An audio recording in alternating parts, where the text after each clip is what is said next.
It is Pride Week in the Twin Cities. It's a time to celebrate and imagine a world where everyone, no matter who we are treated with equal value and respect.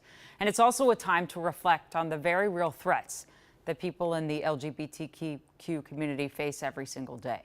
According to the Department of Justice, of all hate crimes committed in 2022, 17% were over sexual orientation, 4% over gender identity. Those statistics became very real this week with the death of Liara Sy.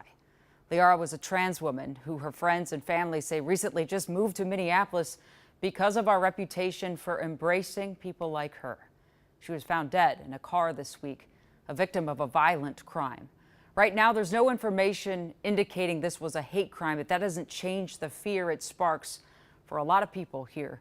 John Croman is joining us with the latest. And Jana, just 2 hours ago, 32-year-old Margot Lewis from Iowa was charged with Liara's murder. Authorities were investigating a one-car crash on I-90 near the Iota exit on Saturday.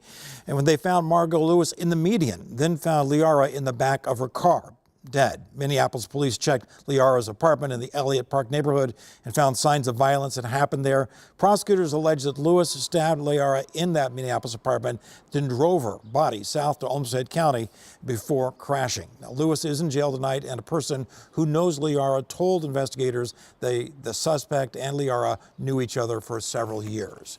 Now, Liara's sudden violent death has sent a wave of shock and grief among those who knew her. Combat veteran, music producer, spoken word artist, DJ, and crisis counselor. Liara Sy had already gained a following as a music producer and DJ here in the Twin Cities before moving here from Iowa City 6 weeks ago. So excited and so happy to see her move up to the Twin Cities. It was something that she had been wanting to do for years, and her music was her life. Her music was her soul. Olivia Anderson, who spoke to us from Iowa City via Zoom, was a close friend who snapped these photos of a woman now being mourned by the trans community. If you met Liara, it's an experience and a meeting that you will hold with you for the rest of your life. We had a beautiful relationship, and she's someone I loved. We checked in with several of Liara's friends here in Minneapolis who wanted to keep the focus on who she was before her life ended. The most fearless person I've ever met. She was the truest person I've ever met. She knew exactly who she was, especially as a trans woman, and she had no fear showing the world who she was. She had an incredibly powerful energy that, that can't be communicated, that everyone who came into contact with her could feel. Dana Kazuko is also a DJ who had been booked to join Liara for a show Sunday night, a show that did not happen. She was also just profoundly curious about everybody else. And so she was herself, she had her beliefs, but she wanted to know what yours were. And then she would engage and she would talk about it. And she just the way she presented herself was just without a mask, without trying to be who you wanted her to be. She was always going to be herself.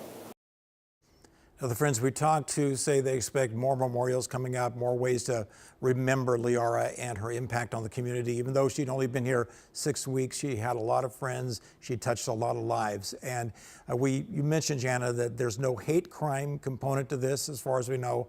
But, we talked to Kat Ron over at Out Front in Minnesota, and she said just at the timing of this, it's just a real hard time for this shock wave to hit the community right before Pride. Yeah, it is a tough time for it to happen during Pride, but it is a time when community comes together. I was just going over some community sites and saw there's a People's Pride celebration Saturday in Powderhorn Park in Minneapolis, and they already have a space set up by the DJ booths for Liara so people can honor her in whatever way they want to. So if people out there want to do that, they can go to Powderhorn on Saturday. That's right. Thanks so much, John. We appreciate it.